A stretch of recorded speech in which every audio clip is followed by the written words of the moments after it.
गुजरात के नडियाड जिला का एक छोटा सा गांव वर्सोवा। उस गांव में आज कॉलेज का एनुअल डे मनाया जा रहा था। उस फंक्शन में इसी गांव के सपूत, जिसने इस गांव के स्कूल में ही पढ़ाई की थी, जो अपने बलबूते पर पूरे भारतवर्ष में सेलिब्रिटी बन चुका था, उसे आज प्रोग्राम में बतौर चीफ गेस्ट बुलाया गया था।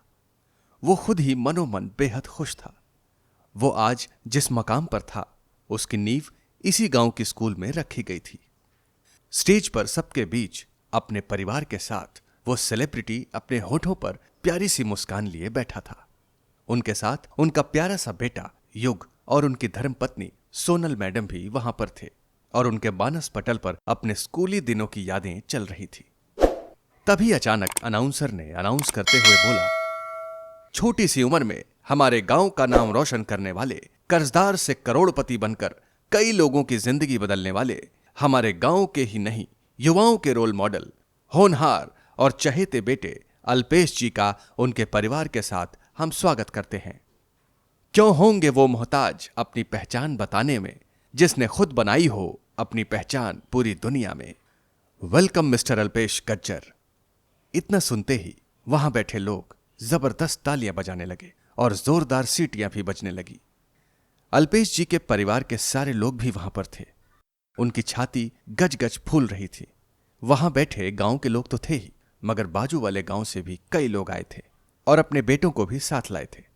गांव के एक एक घर से आए हुए लोगों ने सबकी तरफ से अल्पेश जी और उनके परिवार को सम्मान करने हेतु करीबन 100 किलो गुलाब के महकते फूलों का हार बनाया था। अल्पेश जी ने खुद नहीं सोचा था कि उनका और उनके परिवार का सम्मान अपने ही गांव के लोग ऐसे करेंगे। गुलाब का महकता हुआ हार इतना बड़ा था कि वो अल्पेश सर और मैडम और उनके बेटे सबको ढक दिया था। वो गदगद होते हुए, आंखों में बेहद खुशी की नमी और होंठों पर प्यारी सी मुस्कान लिए माइक हाथ में थामते ही बोले, सपने सच होते हैं। मैंने अपनी आंखों से बहुत करीब से देखा है, मगर वही सपने सच होते हैं जो खुली आंखों से देखे जाते हैं। मेरे हर सपने पूरे हुए हैं। मैं 12वीं पढ़ा हूं। कॉलेज में जाने की बहुत बड़ी तमन्ना थी, मगर जा नहीं पाया। मगर देखो, वो सपना आज आपने मुझे इस एनुअल फंक्शन में बुलाकर पूरा कर दिया। भले ही मैं आज पढ़ने नहीं आया, मगर आज मैं इस कॉलेज का हिस्सा तो बना हूं। लोगों ने उनकी ये बात सुनते ही जबरदस्त तालियों से स्वागत किया। फिर आगे इस बंदे का एक ही उसूल था, सच बोलो, सच के सिवाय कुछ नहीं, सीधी बात, नो बकवास। उन्होंने सीधा सबके सामने एक सवाल दाग दिया, दोस्तों, क्या वजह होती है पढ़ाई लिखाई करने की, बता सकते हो? वहां बैठे लोगों में से एक बुजुर्ग ने कहा, बेटा, पढ़ेंगे लिखेंगे तो बनेंगे नवाब, अच्छी खासी नौकरी होगी तो बच्चों को छोकरी भी अच्छी मिलेगी। वहां बैठे लोग उस बुजुर्ग का जवाब सुनकर हंसने लगे और शायद उनकी बात भी सही थी। ज्यादातर लोगों की सोच यही होती है। यह जवाब सुनकर अल्पेश जी की मुस्कुराहट गहरी हो गई। फिर थोड़ा सा रुक कर बोले, दोस्तों, मैं न ज्यादा न कम, सिर्फ 12वीं और ITI पास हूं। फिर भी आप खुद देख सकते हो, मैं आज उस मंजिल पर हूं जहां लोग जाने की हरदम तमन्ना रखते हैं। मेरा और मेरे परिवार का जो सम्मान आपने किया है, वो सम्मान सबको पाने की चाहत होती है। हां, मेरे कहने का मतलब यह हरगिज नहीं कि कॉलेज की पढ़ाई करना जरूरी नहीं है, क्योंकि शिक्षा शेरनी का वो दूध है जो पिएगा वो एक शेर की तरह दहाड़ेगा। लेकिन सिर्फ अच्छी नौकरी पाने के लिए पढ़ना और जिंदगी के बेहतरीन 60 साल सिर्फ नौकरी पर कुर्बान करना जरूरी नहीं दोस्तों। 2 वक्त की रोटी एक जानवर भी खा लेता है। 2 वक्त की रोटी एक सामान्य इंसान अपने परिवार को भी खिला सकता है। हमारी पढ़ाई नौकरी या छोकरी पाने के लिए नहीं है। हमारी पढ़ाई नौकरी या छोकरी पाने के लिए है तो मैं कहता हूं यह गलत है, सरासर गलत। लोग उनकी ये धारदार और कड़वी मगर सच्ची बात सुनकर दंग रह गए। थोड़ी देर वहां सन्नाटा छा गया। कोई आवाज नहीं, एकदम शांत। वो आगे बोला, आर्थिक आजादी पाने के लिए सिर्फ जिंदगी के 4 या 5 साल काफी हैं। वो एक शेर की तरह गर्जना करते हुए बोला, कुदरत ने इंसान को ऐसे डिजाइन किया है कि वो कुछ भी कर सकता है। खुद साइंटिस्ट, डॉक्टर, इंजीनियर, वकील, नेता और अभिनेता बन सकता है। और हां, वो चोर उचक्का, लफंगा या आतंकवादी भी बन सकता है। अपनी सोच के मुताबिक वो कुछ भी, मतलब कुछ भी बन सकता है। जैसी हमारी सोच और जैसी हमारी बचपन की परवरिश होगी, वैसा हमारा भविष्य होगा।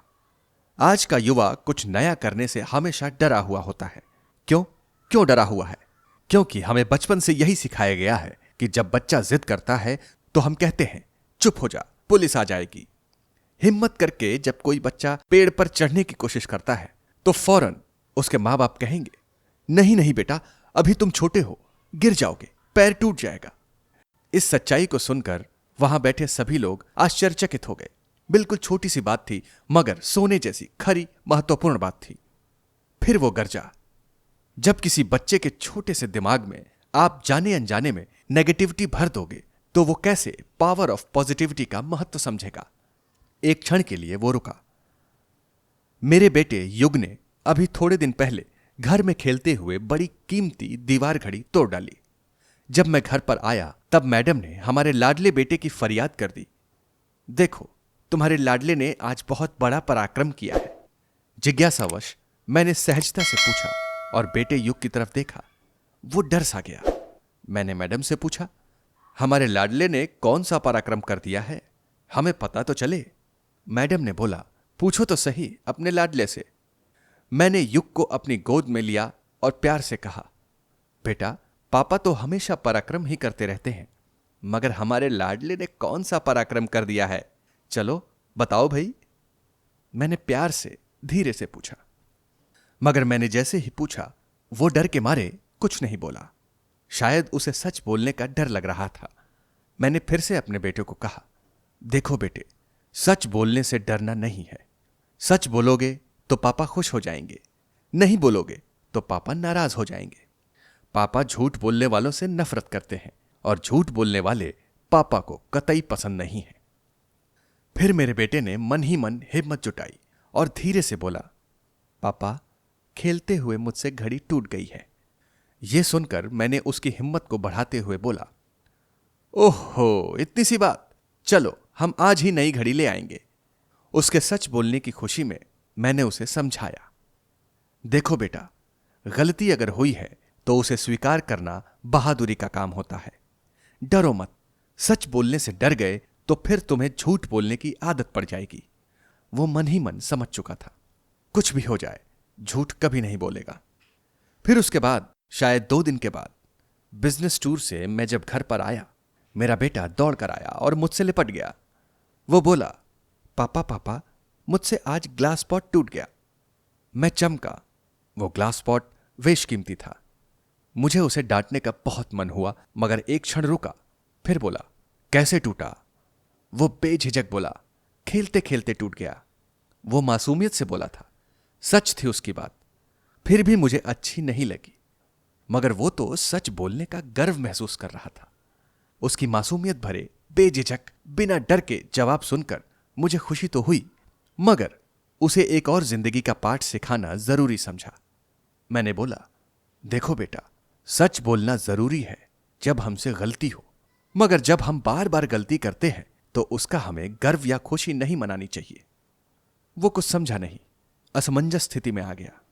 उसका छोटा सा दिमाग यह सोच रहा था कि पापा ये क्या कह रहे हैं। शायद उसकी समझ से बाहर था। मैंने उसे आगे समझाया, देखो बेटा, बार बार गलती करना सरासर गलत है। अब याद रखना कि गलती ही नहीं करना है। फिर भी जब गलती हो जाए तो उसे स्वीकार करने के लिए सच बोलना जरूरी है। गलती हो जाना कोई शर्म की बात नहीं है, मगर बार बार गलती करना वो शर्म की बात है। इस पर हमें खुशी नहीं मनाना है। बेटे को नसीहत देने वाली बात कहकर बहुत बड़ी बात कह दी थी।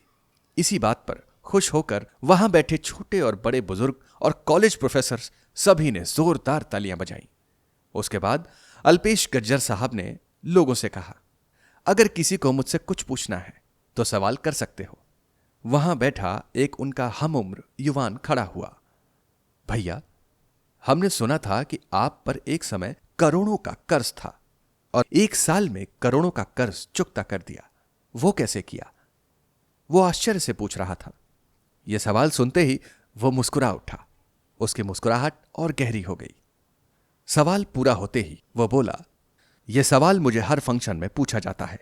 Most important question. यह कहते हुए वो खुद खुले मन से मुस्कुरा उठा, फिर बोला, जो भी कर्जदार होता है वो चाहे 5-25 हजार हो या लाखों या करोड़ों का कर्जा हो, दिलो दिमाग पर टेंशन तो रहती है। मेरा टेंशन मैंने डायरेक्ट सेलिंग बिजनेस को दे दिया। बस फिर क्या, उस इंडस्ट्री के होनहार डायरेक्टर्स, लीडर्स सबके साथ में जुड़ गया। वो कहते गए वैसा मैं अनकंडीशनल हर काम करता ही गया। सबसे पहले मैंने अपनी सोच बदली, अपने आप पर विश्वास किया कि मैं मेरा करोड़ों का कर्जा इस बिजनेस से उतार सकता हूं। इंडस्ट्री के बनाए इनकम रोड मैप पर रात दिन लगातार हर रोज टारगेट से काम करता गया और एक दिन वो टारगेट मैंने अचीव कर लिया। क्योंकि वो रुका फिर शेर की तरह दहाड़ा। मैंने अगर कमिटमेंट कर दिया तो फिर किसी की भी नहीं सुनता और ना ही किसी के आगे झुकता हूं। वो झुकने वाला कोई और होगा, हम तो साला झुकेगा नहीं। फिल्मी स्टाइल में डायलॉग जैसे ही वो बोला, वहां बैठे सारे स्टूडेंट्स खड़े होकर सीटियां बजाने लगे। अल्पेश गज्जर बोलते गए। उनका एक एक शब्द दमदार, जानदार और शानदार था, क्योंकि वो हवाई बात नहीं थी। एक एक शब्द को उन्होंने जिया था, जिंदा दिली से जिया था। यही तो खूबसूरती थी उनकी। लोग उनके दीवाने थे, उनको अपना रोल मॉडल मानते थे, तो कोई उन्हें भगवान। फिर किसी ने एक और सवाल कर दिया। वो थोड़ा सेंसिटिव था, मगर फिर भी उस सवाल का जवाब जबरदस्त दिया। वो सवाल था, सर 14 बैंक्स के रिकवरी एजेंट्स के कॉल आते थे, तो आप उसे रिसीव ही क्यों करते थे? सवाल सुनते ही उनकी धर्मपत्नी भी मुस्कुरा उठी।